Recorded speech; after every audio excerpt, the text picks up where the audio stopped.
Bienvenue sur Can Inside 2025 pour une analyse qui ne ressemblera à aucune autre. La nuit est tombée sur le stade, les projecteurs se sont éteints et pourtant quelque chose reste en suspens dans l'air lourd de cette soirée africaine. Il y a des matchs qui se terminent au coup de sifflet final, qui s'effacent de la mémoire sitôt la télévision éteinte. Et puis il y a cette autre catégorie de rencontres, plus rares, plus denses, plus obsédantes. Ces matchs qui continuent d'exister dans les corps meurtris, dans les esprits embrumés, dans les discussions muettes entre des joueurs qui savent au fond d'eux-mêmes qu'ils viennent de traverser une épreuve bien plus complexe que ce que le tableau d'affichage indiquera demain dans les journaux.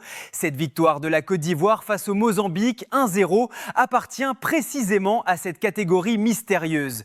C'est le genre de confrontation qui n'explique rien d'elle-même si l'on se contente de regarder les temps forts. C'est une rencontre où l'essentiel ne réside pas dans ce qui s'est passé, un but, quelques passes, des arrêts, mais fondamentalement dans ce qui n'a jamais été autorisé à se produire. Car pendant plus de 90 minutes, le champion d'Afrique en titre n'a pas cherché à raconter une histoire spectaculaire au monde.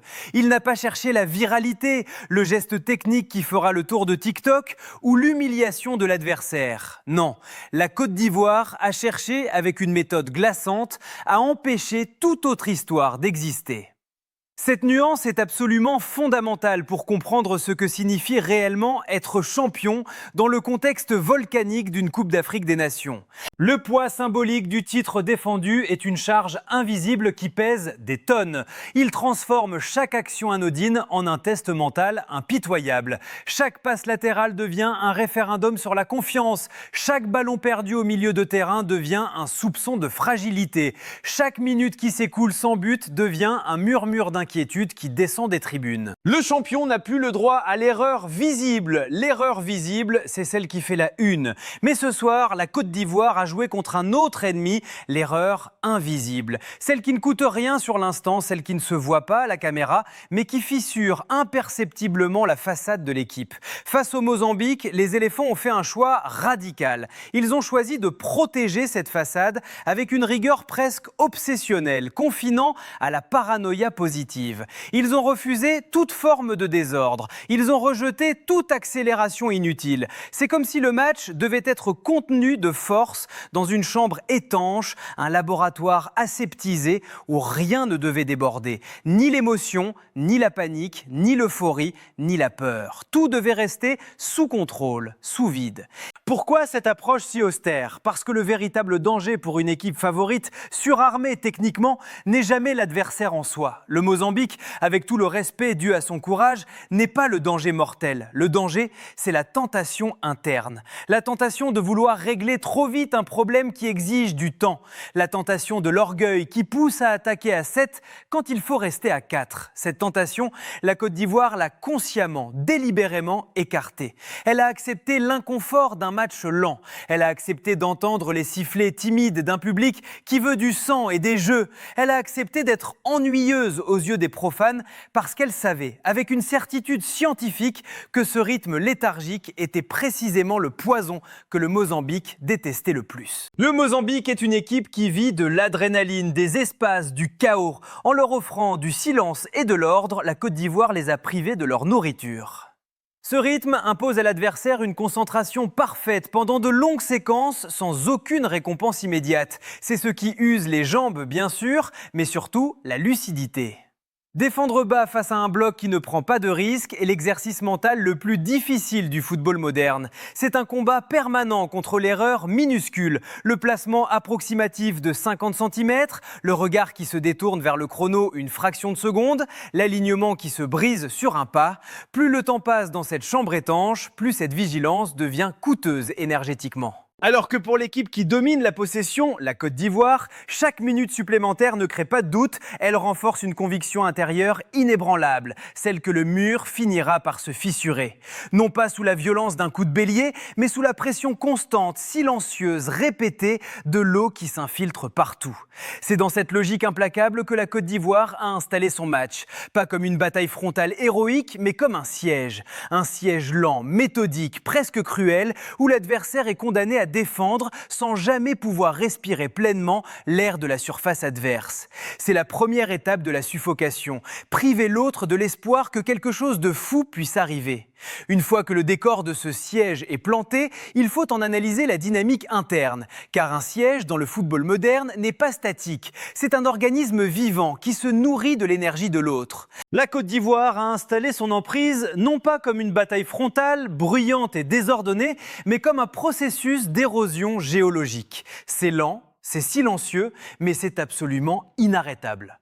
Regardons ce qui se passe concrètement sur le terrain lorsque le Mozambique parvient, par miracle ou par abnégation, à récupérer le ballon. Dans un match classique, ce moment est synonyme d'espoir. C'est le début de la transition, l'instant où l'on peut faire mal. Mais face à cette version de la Côte d'Ivoire, cet instant d'espoir est immédiatement assassiné. À la seconde où le ballon change de propriétaire, l'espace autour du joueur mozambicain est instantanément saturé.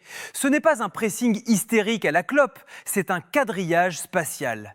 Les lignes de passe vers l'avant sont coupées non pas par des courses folles, mais par un positionnement intelligent.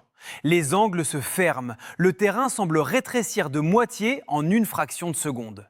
Pour le porteur de balle des Mambas, le champ des possibles se réduit à une peau de chagrin. Il n'a pas le temps de lever la tête, il n'a pas d'option courte, il n'a pas de soutien lancé. La seule option rationnelle qui lui reste est souvent ce dégagement approximatif, ce ballon rendu à l'adversaire par dépit plus que par choix tactique. Et le ballon revient immédiatement dans les pieds ivoiriens et le cycle recommence. Cette répétition incessante, attaque placée, perte de balle, récupération immédiate, nouvelle attaque placée, produit un effet psychologique dévastateur, bien connu des théoriciens du jeu et des équipes très expérimentées. C'est la résignation progressive.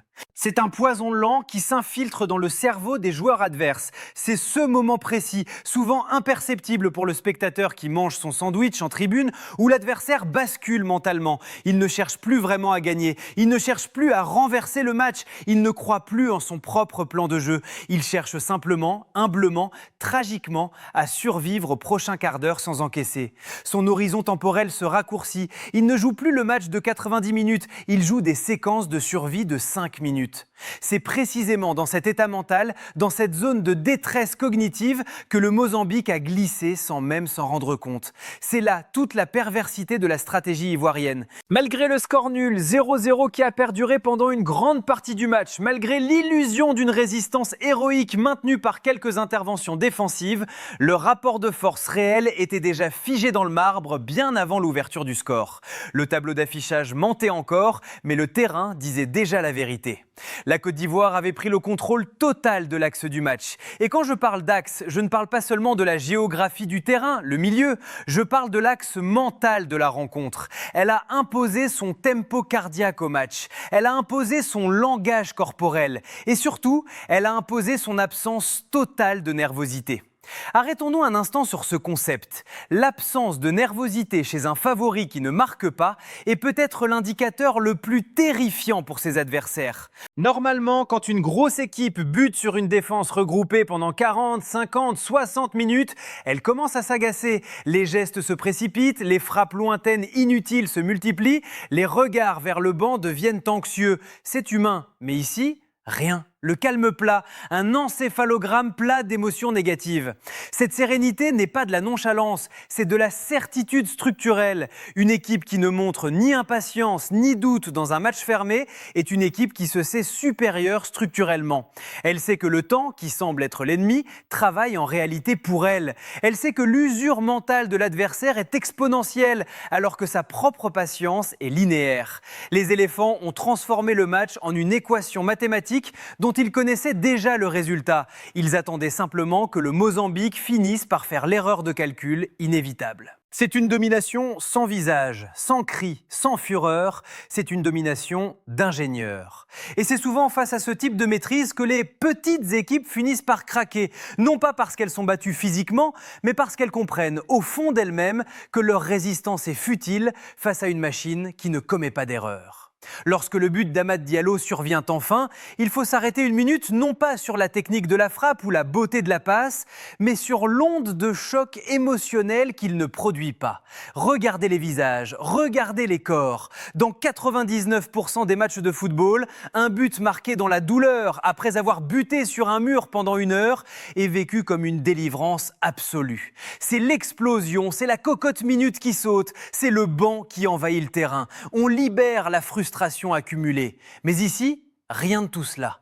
Le but n'est pas vécu comme une libération émotionnelle hystérique, mais comme la validation logique d'un processus déjà enclenché depuis le vestiaire. C'est une nuance psychologique capitale. Pour les éléphants, ce but ne change pas la nature du match, il ne fait que rendre visible une domination qui existait déjà dans l'invisible. C'est comme si l'arbitre ne faisait qu'entériner un état de fait. Oui, vous dominez, donc vous menez. Cette manière de marquer sans explosion, sans débordement, sans cette ivresse qui fait souvent perdre la lucidité dans les minutes qui suivent, est la signature clinique des équipes arrivées à une maturité totale. Elles ne célèbrent pas le but comme une fin en soi, elles le voient comme un passage, une porte franchie, un checkpoint validé vers une phase encore plus confortable de la rencontre. Quelle est cette phase? C'est celle où le Mozambique est désormais contraint par la dictature du score de faire ce qu'il ne voulait surtout pas faire, ce qu'il a évité de faire depuis le début, s'exposer, avancer, laisser des espaces dans son dos, sortir de sa tanière. Le but d'Amad Diallo a inversé la charge de la preuve. Ce n'est plus à la Côte d'Ivoire de créer, c'est au Mozambique de ne pas mourir. Et pourtant, c'est là que le piège tactique se referme doublement. À ce moment précis, n'importe quelle équipe normale, portée par l'adrénaline du but et voyant l'adversaire s'ouvrir, se serait précipitée pour tuer le match. C'est l'instinct du tueur, on veut le 2-0, on veut le chaos, on veut profiter des espaces béants pour lancer des transitions effrénées. La Côte d'Ivoire a refusé cet instinct, elle a lutté contre sa propre nature offensive pour rester fidèle au plan. Elle ne tombe pas dans le piège de la transition folle, elle ne se précipite pas, elle continue de tenir le match, de l'enfermer, de le cadenasser. Elle préfère la sécurité positionnelle à la promesse incertaine d'un deuxième but rapide. Pourquoi? Parce que le chaos profite toujours aux plus faibles. Si vous ouvrez le jeu pour marquer le deuxième but, vous offrez au Mozambique une chance de contre, une chance de pénalty, une chance de carton rouge, une chance de faux rebond. Vous réintroduisez de l'aléa dans le système. Or, le but de la Côte d'Ivoire est d'éliminer l'aléa, de réduire le facteur chance à zéro. Leur philosophie est d'une froideur absolue. Le véritable objectif n'est pas de gagner largement pour faire plaisir aux supporters ou aux journalistes. Le véritable objectif est de gagner sûrement. Cette distinction, souvent mal comprise par le public qui réclame du spectacle, « Allez, marquez-en 3 !» est au cœur de l'ADN des équipes qui soulèvent les trophées. Gagner 4-3 est amusant, mais c'est une faillite de contrôle. Gagner 1-0 sans concéder un tir cadré est une œuvre d'art de gestion. Chaque minute jouée après le but sans subir d'occasion est une minute de confiance accumulée.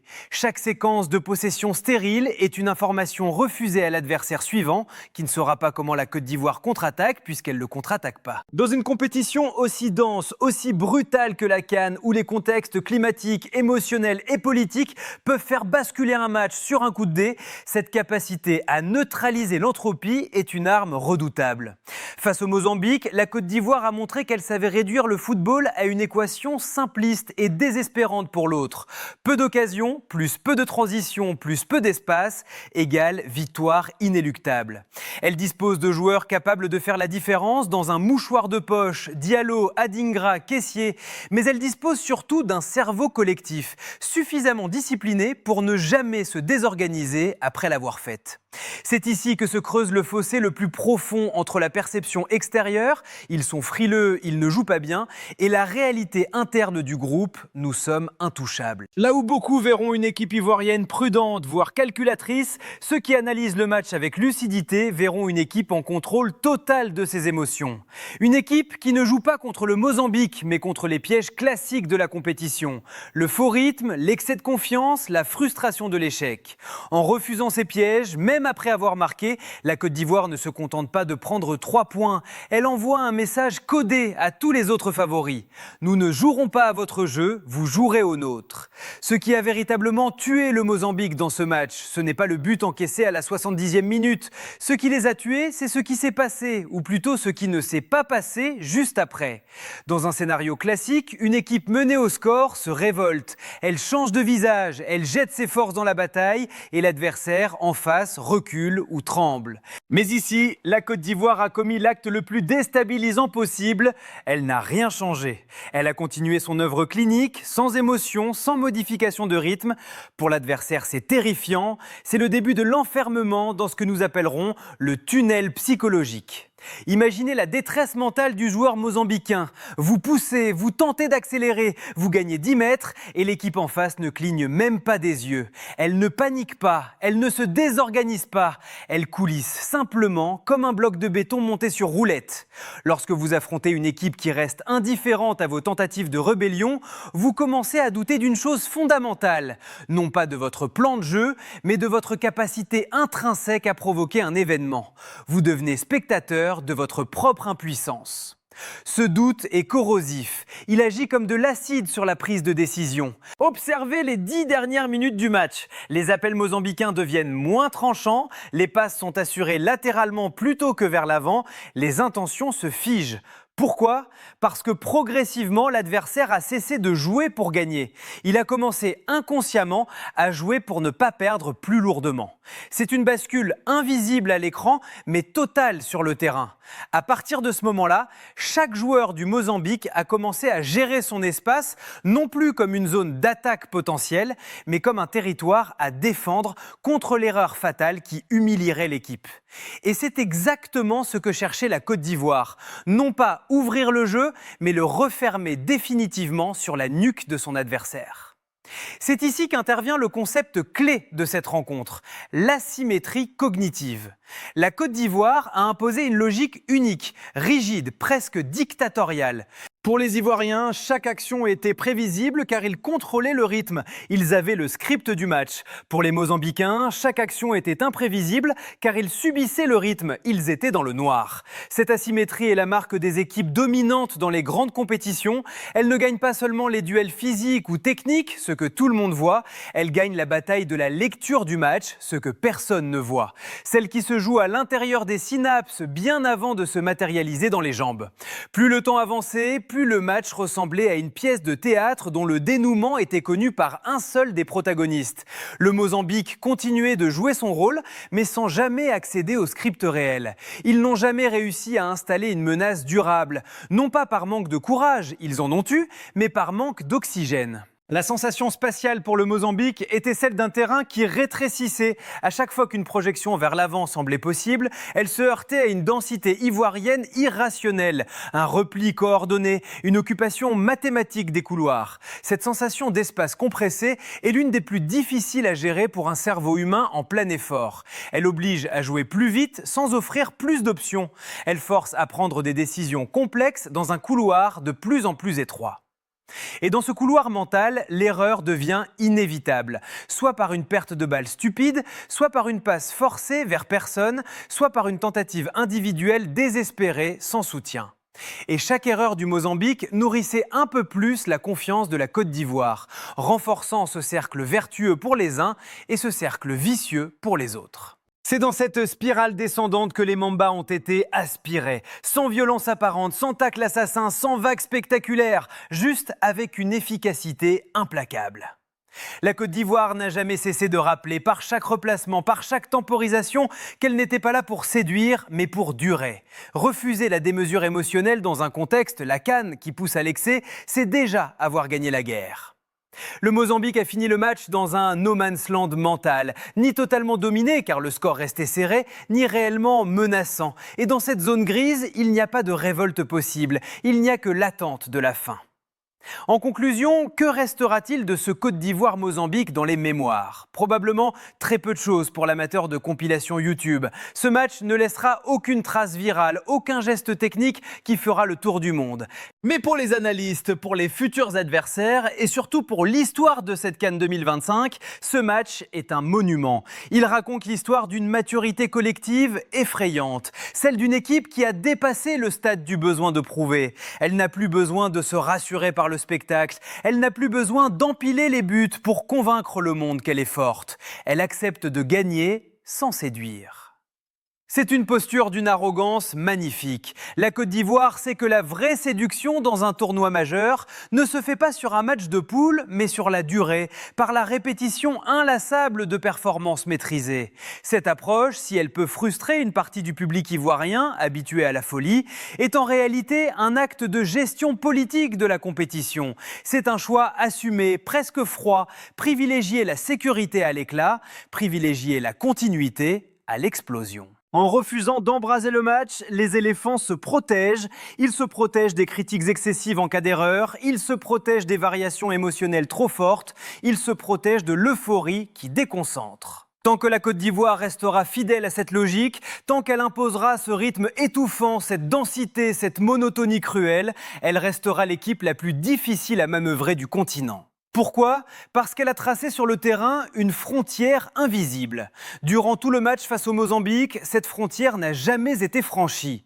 Elle fixait une limite tacite au-delà de laquelle l'adversaire n'avait pas le droit d'aller. Le pouvoir dans le football, ce n'est pas seulement écraser l'autre, c'est décider souverainement du niveau de danger acceptable. Et ce soir-là, les éléphants ont décidé que le niveau de danger serait 0. Alors, méfiez-vous de ce silence. Pendant que d'autres équipes chercheront à envoyer des signaux bruyants, à marquer 4 ou 5 buts pour impressionner la galerie, la Côte d'Ivoire avance comme une masse compacte, dense, difficile à déplacer. Elle laisse derrière elle des adversaires qui, même après la douche, peinent à expliquer exactement à quel moment ils ont perdu le match. Le Mozambique n'a pas été battu par un éclair de génie, il a été battu parce qu'il a été privé de sa raison d'être sur un terrain, l'espoir. Et dans le football de très haut niveau, il n'y a pas de défaite plus lourde, plus traumatisante que celle qui commence dans la tête bien avant d'apparaître sur le tableau d'affichage. C'est peut-être ça la marque des dynasties, non pas gagner en faisant du bruit, mais gagner en imposant le silence. Dites-moi en commentaire votre lecture de cette nouvelle Côte d'Ivoire, la stratégie. Est-ce du génie tactique ou de la frilosité ? L'avenir, cette méthode minimaliste, peut-elle suffire face à une équipe comme le Maroc ou le Sénégal en phase finale ? Le symbole, qui est le visage de cette maîtrise ? Kessié, Fofana ou la charnière centrale ?